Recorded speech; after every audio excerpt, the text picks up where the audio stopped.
Bonjour chers frères et sœurs internautes, nous voulons poursuivre notre vidéo sur Lagny et Brossa. Nous avons vu que le roi Noasma menait une politique que le professeur Ekanza, mon maître vénéré, a appelé la politique de la porte ouverte. Noasma accueillait toutes les populations qui venaient de tous les royaumes environnants à cause de la guerre, à cause de différents fléaux. Il les recevait, toutes ces populations, il les recevait. Les Dankira vaincus en 1701 sont venus se réfugier en Ebrossa. Et il avait le contrôle de la Saye, Saye Yuoso, Saye Bakwai, Saye en Yuaso. L'Arafo faisait partie de son territoire. Donc il a reçu des populations venues d'un peu partout. Et c'est ça qui va constituer le peuple Agni tel qu'on le voit. Hein? Les différents sous-groupes Agni tels qu'on les voit existaient déjà en Ebrossa. Sawa, Avia, Alangwa, Sandane, Asangoulo, Asuadie, tous ceux-là, ils étaient en Ebrossa. Sans compter les éléments, comme je l'ai dit, d'origine Ashanti, d'origine Adansé, d'origine Dankira. C'est tous ces groupes-là qui étaient en Ebrossa. N'oublions pas les futurs Baoulé Assabo, qui, à la suite de la mort de Sékou Toutou en 1717 et le conflit qui s'en est suivi, sont venus se réfugier en Ebrossa. Et donc, Noasma a accueilli toutes ces populations-là. Et ce sont ces populations-là, diverses, qui vont donner le peuple Agni et les futurs Baoulé Assabo. Parce que c'est en Ebrossa que ces futurs Baoulé Assabo qui étaient dans Ashanti ont abandonné le cul Ashanti pour parler l'Agni. Pour parler, disons, le Baoulé qui n'est qu'une variante de la langue Agni. Il y a intercompréhension entre la langue Baoulé et la langue Agni. Voyez. Donc, c'est ce qui s'est passé. Et Noasma, du fait de cet événement-là, est devenu un peu la référence dans le monde Agni, ici en Côte d'Ivoire. Et donc, quand le Brossa a été vaincu, quand Laouine a été vaincu par l'Ashanti définitivement en 1721, c'est là que la migration massive a quitté le Brossa. Mais avant cela, quand le Brossa a repoussé l'attaque des Ashanti en 1715, il y a eu la trêve en 1716. La précaution Noasma a eu à prendre, c'est de faire en sorte que le chef des futurs Agni Sanvi trouve une zone de repli. C'était Amlama Ano et puis ensuite son neveu Aka Essoin. Voilà.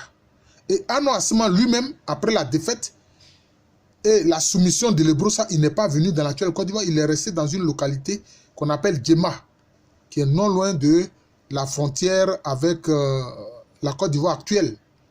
Et son successeur, c'est Boafonda. C'est Boafonda.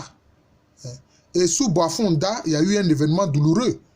Les Anaboula se sont rebellés contre Boafonda, le roi de Brossa, et les Anaboula ont été massacrés.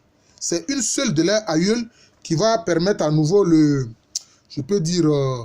la renaissance du matriclan à Anaboula.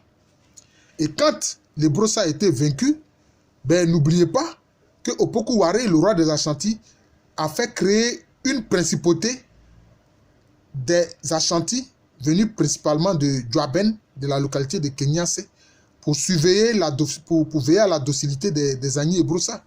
Et ceux-là, ce sont ceux qui sont à Dadieso, qui vont finir par donner ce qu'on appelle les Agni Suamra ou les Agni du Djuablin. C'est une partie de ces Suamra-là qui est venue dans la région d'Agni Bleu qui a finalement créé le royaume de Djuablin. D'ailleurs, c'est une partie de ces mêmes Suamra qui ont donné les Baoulé Suamlin.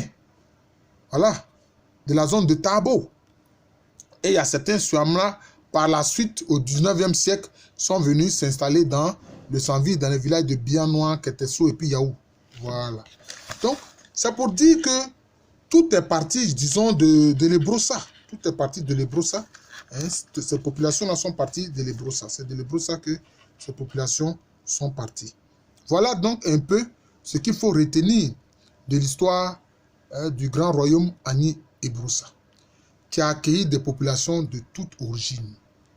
Et finalement, c'est avec la guerre de 1715-1721, mais dont je peux dire le clou se fait avec la défaite de 1721 des Agni face aux Ashanti, que finalement, les Agni massivement quittent les Broussa pour venir s'installer dans la Côte d'Ivoire actuelle, avec tous ceux qui y vivaient, les futurs Baoulés, etc., les Dankira qui y étaient, des Ashanti qui y étaient, etc.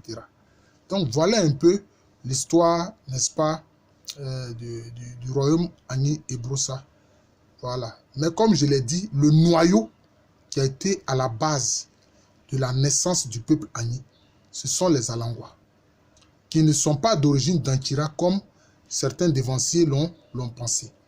D'ailleurs, les Essandane sont une fraction du peuple Alangwa. Voilà. Donc, je vous remercie. Donc, nous finalisons ainsi notre vidéo sur l'histoire des Agni et Broussa. Pourquoi est-ce que nous l'avons fait? C'est pour que les gens sachent quelle est l'origine un peu lointaine des Agni de Côte d'Ivoire.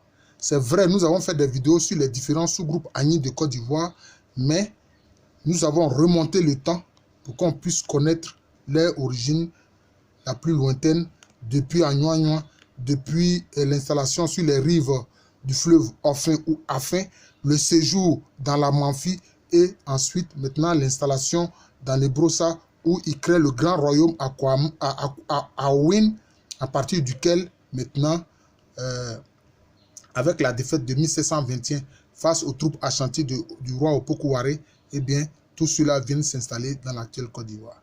Je vous remercie de m'avoir suivi. Je suis le professeur Alou Kwame René, professeur titulaire d'histoire à l'université Félix Houphouët-Boigny. Merci encore, bonne journée et bon week-end.